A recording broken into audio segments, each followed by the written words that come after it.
Atharva Navodaya coaching ಸೆಂಟರ್ನಲ್ಲಿ 77ನೇ ಗಣರಾಜ್ಯೋತ್ಸವವನ್ನು ದೇಶಭಕ್ತಿಯ ಉತ್ಸಾಹ ಸಡಗರದೊಂದಿಗೆ ಆಚರಿಸಲಾಯಿತು.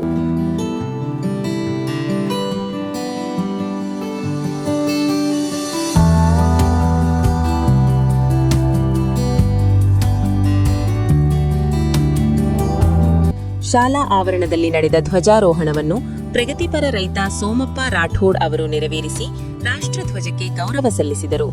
ಈ ಸಂದರ್ಭದಲ್ಲಿ ಮಾತನಾಡಿದ ತಾಲೂಕು ಪಂಚಾಯತ್ ಮಾಜಿ ಉಪಾಧ್ಯಕ್ಷ ಶಶಿಧರ ಹೂಗಾರ, ಸಂವಿಧಾನದ ಮೌಲ್ಯಗಳನ್ನು ಮಕ್ಕಳಲ್ಲಿ ಬೆಳೆಸಿದಾಗಲೇ ದೇಶ ಬಲವಾಗುತ್ತದೆ ಎಂದು ಹೇಳಿದರು. ಸಮಾಜ ಸೇವಕ ದಾನು ರಾಠೋಡ್, ಗಣರಾಜ್ಯೋತ್ಸವ ಹೊಣೆಗಾರಿಕೆಯ ದಿನ ಎಂದು ಸಂದೇಶ ನೀಡಿದರು. ಪತ್ರಕರ್ತರ ಸಂಘದ ತಾಲೂಕು ಅಧ್ಯಕ್ಷ ಮಂಜುನಾಥ್ ರಾಠೋಡ, ಮೌಲ್ಯಾಧಾರಿತ ಶಿಕ್ಷಣವೇ ನವಭಾರತದ ಅಡಿಪಾಯ ಎಂದರು. ಕಾರ್ಯಕ್ರಮದಲ್ಲಿ ಶಿಕ್ಷಕರು, ಪಾಲಕರು ಹಾಗೂ ವಿದ್ಯಾರ್ಥಿಗಳು ಹೆಚ್ಚಿನ ಸಂಖ್ಯೆಯಲ್ಲಿ ಭಾಗವಹಿಸಿದ್ದರು. My name is Sri Raksha. Today is 26th January. First of all, I wish you all a very happy Republic Day. This year we are celebrating 77th Republic Day with great joy. Republic Day is a very important national festival of India. On 26th January 1950, our Constitution. I am proud to be an India. Thank you, Jai Bharat.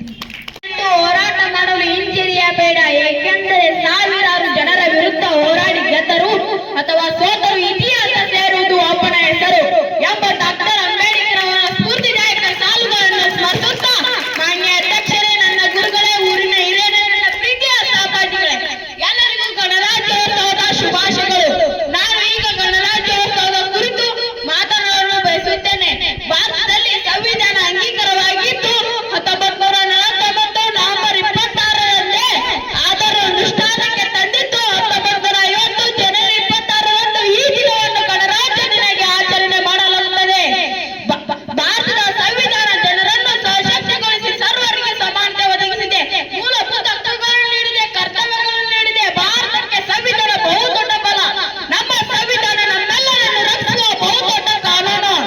Doctor Ambedkar ಅವರ ಸಂವಿಧಾನ ಪಿತಾಮಹರಾಗಿದ್ದಾರೆ. ನಾವು ಈ ದಿನವನ್ನು ಗಣರಾಜ್ಯದನ್ನಾಗಿ, ನಾವು ಈ ದಿನವನ್ನು ದೇಶದ ಏಕತೆ ಮತ್ತು ವೈವಿಧ್ಯತೆಯ ಸಂಕೇತವಾಗಿ ಆಚರಿಸುತ್ತೇವೆ ಎಂದು ತಿಳಿಸುತ್ತಾ ಮಾತನಾಡಲು ಅವಕಾಶ ನೀಡಿದೆ ತಮಗೆಲ್ಲರಿಗೂ ಧನ್ಯವಾದಗಳು. ಜೈ ಹಿಂದ್, ಜೈ ಕರ್ನಾಟಕ. ಇಂಥ ಒಂದು ಶಿಕ್ಷಣ ಪಡೆಯುವಂತ ಒಂದು ಸೌಲಭ್ಯನೂ ನಾವು ಯಾರೂ ಕಂಡಿಲ್ಲ.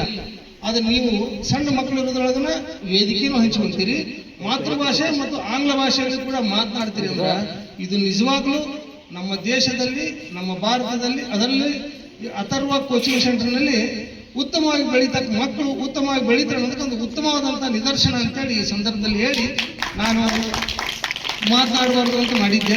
ಅದು ನಮ್ಮ ಸಂಸ್ಥೆಯ ಸಂಸ್ಥಾಪಕ ಅಧ್ಯಕ್ಷ ಮಂಜುನಾಥ್ ಅವರು 2 ಮಾತಾಡಬೇಕಾಗತ್ತ, ಮಾತಾಡ್ರಿ ಅಂದರು.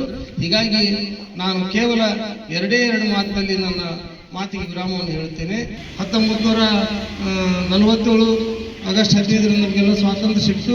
ನಂತರ 3 ವರ್ಷದ ನಂತರ 1950 ಗಣರಾಜ್ಯೋತ್ಸವ ಅಂತಂದ್ರೆ ಸಂವಿಧಾನವನ್ನು ಜಾರಿಗೆ ಬಂದಿರತಕ್ಕಂಥ ಒಂದು ದಿನ. ಸಂವಿಧಾನ ಅಂತಂದ್ರೆ ಬಹುಶಃ ದಯವಿಟ್ಟು ಮಕ್ಕಳು, ನಾ 2 ಮಾತನ್ನ ಮುಗಿಸ್ತೀನಿ, ಲಕ್ಷ ಒಂದು ಈ ಕಡೆ ಕೊಡ್ರಿ. ಯಾಕಂತಂದ್ರೆ ನೀವು ಕಲಿಬೇಕಾದಂಥ ವಿಷಯ ಇದೆಲ್ಲ. ನಮ್ಗ ಗಣರಾಜ್ಯೋತ್ಸವ ಅಂದ್ರೆ ಸಂವಿಧಾನ ಇರ್ಲಿಲ್ಲ ಅಂದ್ರೆ ನಾವ್ಯಾರು ಕೂಡ ಇಲ್ಲಿ ಇರ್ತಿದ್ದಿಲ್ಲ, ನಾನು ಕೂಡ ಇಲ್ಲಿ ಮಾತನಾಡ್ತಿದ್ದಿಲ್ಲ. ಸಂವಿಧಾನಕ್ಕೆ ಯಾರು ಗೌರವ ಕೊಡೋದಿಲ್ಲೋ, ಸಂವಿಧಾನವನ್ನು ಯಾರು ಎತ್ತಿ ಹಿಡಿದಿಲ್ಲೋ, ಸಂವಿಧಾನಕ್ಕೆ ಯಾರು ಮರ್ಯಾದೆ ಕೊಡೋದಿಲ್ಲೋ ಅವ್ರು ನಿಜವಾಗ್ಲೂ ಭಾರತೀಯರ ಅಲ್ಲ ಅಂತ ತಿಳ್ಕೊಂಡು ನಾವೆಲ್ಲ ಅಂತವ್ರನ್ನ ದ್ವೇಷಿಸ್ಬೇಕಾಗ್ತದೆ. ಯಾಕಂದ್ರೆ ಸಂವಿಧಾನದೊಳಗ ಬಹಳಷ್ಟು ವಿಚಾರಗಳನ್ನು ಡಾಕ್ಟರ್ ಬಾಬಾ ಸಾಹೇಬ್ ಅಂಬೇಡ್ಕರ್ ಅವರು ವಿಚಾರವನ್ನು ಇಟ್ಕೊಂಡು ಬರ್ದಾರ. ಆ ಸಂವಿಧಾನಕ್ಕೆ ಗೌರವ ಕೊಟ್ಟಾಗ ಮಾತ್ರ ಇಂಥ ಹಬ್ಬಗಳನ್ನು ಆಚರಣೆ ಮಾಡಿದ್ದಕ್ಕೂ ಸಾರ್ಥಕ ಆಗುತ್ತಾ. ಆ ನಿಟ್ಟಿನಲ್ಲಿ ಅಂತವ್ರು ಇವತ್ತು ಈ ಕೋಚಿಂಗ್ ಸೆಂಟರ್ ಅಂದ್ರೆ ಈ ಕೋಚಿಂಗ್ ಸೆಂಟರ್ ಕೂಡ ಇವತ್ತು ಉತ್ತಮವಾದಂತಹ ಪ್ರಜೆಗಳನ್ನು ತಯಾರು ಮಾಡ್ಲಿಕ್ಕೆ, ಉತ್ತಮವಾದಂತಹ ವ್ಯಕ್ತಿಗಳನ್ನು ತಯಾರು ಮಾಡ್ಲಿಕ್ಕೆ, ಉತ್ತಮವಾದ ವಿದ್ಯಾರ್ಥಿಗಳನ್ನು ತಯಾರು ಮಾಡ್ಲಿಕ್ಕೆ ಅವರ್ತ ಕೋಚಿಂಗ್ ಸೆಂಟರ್ ಕೂಡ ಒಂದು ಹೆಜ್ಜೆ ಮುಂದೆ ಹೋಗಿ ಉತ್ತಮವಾದ ಒಂದು ಸಂಸ್ಥೆಯಾಗಿ ಇವತ್ತು ಮುಂದೆ ಹೊಂಟೈತಿ.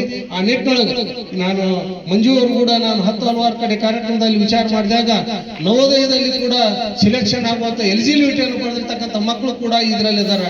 ಮುರಾರ್ಜಿ ದೇಸಾಯಿ ವಸತಿ ಶಾಲೆ, ರಾಣಿ ಚೆನ್ನಮ್ಮ ಶಾಲೆಯಲ್ಲಿ ತಾವೆಲ್ಲ ಅರ್ಹತೆಯನ್ನು ಪಡೆಯುವಂತ ವಿದ್ಯಾರ್ಥಿಗಳಾಗಿ ಈ ಕೋಚಿಂಗ್ ಸೆಂಟರ್ಗೆ ಏನಾದ್ರೂ ಒಂದು ಹೆಸರು ಬರ್ಬೇಕಂದ್ರ ನಿಮ್ಮದು ಬಹಳ ಮುಖ್ಯ ಇರ್ತದೆ, ಇಲ್ಲಿ ಶಿಕ್ಷಕರು ಬಹಳ ಮುಖ್ಯ ಇರ್ತದೆ. ಯಾಕೆ ಶಿಕ್ಷಕರು ಪಾಠ ಹೇಳ್ತಾರ, ಅದನ್ನ ಸರಿಯಾಗಿ ನೀವು ಅಭ್ಯಾಸ ಮಾಡಿಕೊಂಡು ನಿಮ್ಮ ಭವಿಷ್ಯಕ್ಕೆ ಏನ್ ಬೇಕು ಮುಂದೆ ನೀವು ಓದ್ಬೇಕಂತಂದ್ರೆ ವಸತಿ ಶಾಲೆಗಳಲ್ಲಿ ಒಳ್ಳೆ ಉತ್ತಮ ಶಾಲೆಗಳಲ್ಲಿ ಕಾಂಪಿಟೇಷನ್ ಮಾಡೋದಕ್ಕೆ ಎಕ್ಸಾಮ್ನಲ್ಲಿ ಸಹ ಲಕ್ಷ್ಯ ಕೊಟ್ಟು ಓದಬೇಕು. ವಿದ್ಯಾರ್ಥಿ ಜೀವನ ಬಹಳ ಮುಖ್ಯವಾದಂಥ ಜೀವನ. ವಿದ್ಯಾರ್ಥಿಗಳು ಸರಿಯಾಗಿ ಕಲಿತು ಮುಂದೆ ಹೋದ್ರೆ ಇವತ್ತೇನು ಲಂಚ ಕೊಟ್ಟು ನೌಕರಿ ಸೇರುವಂತ ಕಾಲ ಇಲ್ಲ. ಯಾಕಂತಂದ್ರೆ ನಿಮ್ಮ ಸಾಮರ್ಥ್ಯದ ಮೇಲೆ ಉದ್ಯೋಗ ಸಿಗುತ್ತಾ, ನಿಮ್ಮ ಸಾಮರ್ಥ್ಯದ ಮೇಲೆ ಕೆಲಸ ಸಿಗುತ್ತಾ. ಅಂತ ವಿದ್ಯಾರ್ಥಿಗಳು ನೀವಾಗಿ ಮುಂದೊಂದು ದಿನ ಈ ಕೋಚಿಂಗ್ ಸೆಂಟರ್ ನಲ್ಲಿ ಕಲಿತಂತ ಮಕ್ಕಳು ಬೇರೆ ಬೇರೆ ಈ ರಾಜ್ಯದಲ್ಲಿ, ಈ ದೇಶದಲ್ಲಿ ಉತ್ತಮವಾದ ಶಾಲೆಯಲ್ಲಿ ಅಭ್ಯಾಸ ಮಾಡಿ ಈ ಕೋಚಿಂಗ್ ಸೆಂಟರ್ ನ ಹೆಸರನ್ನ ತಾವೆಲ್ಲ ತರ್ತೀವಿ ಅಂತ ಹೇಳಿ ಆಶಿಸುತ್ತಾ ಈ ಕಾರ್ಯಕ್ರಮದಲ್ಲಿ ನಾನು ತಡವಾಗಿ ಬಂದೆ. ಯಾಕಂದ್ರೆ ನಾನು ಗಜೇಂದ್ರಗಢದಲ್ಲಿ ಈಗಾಗಲೇ 2 ಧ್ವಜಾರೋಹಣ ಕಾರ್ಯಕ್ರಮ ನೆರವೇರಿಸಿ ಅನಿವಾರ್ಯ ನಮ್ಮ ಮಂಜು ಅವರ ಮಾತನ್ನು ನಾವು ಮೀರಾಕ್ ಬರುದು, ನೀವು ಗಟ್ಟಿಯಾಗಿ ಬರಲೇಬೇಕು ಅಂತ ನಮಗ ಒತ್ತಾಯ ಮಾಡಿದ್ರು. ಅದಕ್ಕೆ ನಾನು ಕೂಡ ಈ ಒಂದು ಕಾರ್ಯಕ್ರಮದಲ್ಲಿ ಭಾಗವಹಿಸಿದ್ದೇನೆ. ತಾವು ಭವಿಷ್ಯದಲ್ಲಿ ಏನಾರಾಗ್ರಿ ಉತ್ತಮ ಮನುಷ್ಯರಾಗ್ರಿ. ಮೊದಲು ನೀವು ಏನಾದ್ರೂ ನೌಕರಿ ಮಾಡ್ರಿ, ನಿಮ್ಮ ಮನೆ ಕಡೆ ಲಕ್ಷ್ಯ ಕೊಡ್ರಿ. ನಾನು ನಮ್ಮವರು, ನಮ್ಮದು, ನಮ್ಮ ಶಾಲೆ, ನಮ್ಮ ತಂದೆ ತಾಯಿ, ನಮ್ಮ ಊರು ಅನ್ನುವಂತ ಒಂದು ಗೌರವವನ್ನು ಇಟ್ಕೊಂಡು ಈ ದೇಶದಲ್ಲಿ ಉತ್ತಮ ಮಕ್ಕಳಾಗಿ ನಮ್ಮ ಸ್ವಾತಂತ್ರ್ಯ ಕೊಟ್ಟವ್ರನ್ನ ನೆನೆಸೋದ್ರ ಜೊತೆಗೆ ಈ ಸ್ವಾತಂತ್ರ್ಯ ಉಳಿಸ್ಕೊಂಡು ಹೋಗುವಂತದ್ದು ಬಹಳಷ್ಟು ಜವಾಬ್ದಾರಿ ಕೆಲಸ ಐತಿ. ಆ ಕೆಲಸ ನಿಮ್ಮ ಮಕ್ಕಳ ಮೇಲೆ ಐತಿ. ಮಕ್ಕಳು ಒಂದು ದೇಶದ ಮುಂದಿನ ಭಾರತ ಭವಿಷ್ಯದ ಭಾವಿ ಪ್ರಜೆಗಳು ನೀವೆಲ್ಲ. ನೀವು ಕೂಡ ಉತ್ತಮ ಪ್ರಜೆಗಳಾಗಿ ನಿಮ್ಮ ಕುಟುಂಬದ ಜೊತೆಗೆ ಈ ಭಾರತ ದೇಶವನ್ನು ಉತ್ತಮ ಮಟ್ಟದಲ್ಲಿ ನಡೆಸಿಕೊಂಡು ಹೋದಾಗ ಮಾತ್ರ ಒಂದು ಇಂಥ ಹಬ್ಬ ಹರಿದಿನಗಳಿಗೆ ಒಂದು ಬೆಲೆ ಬರುತ್ತೆ.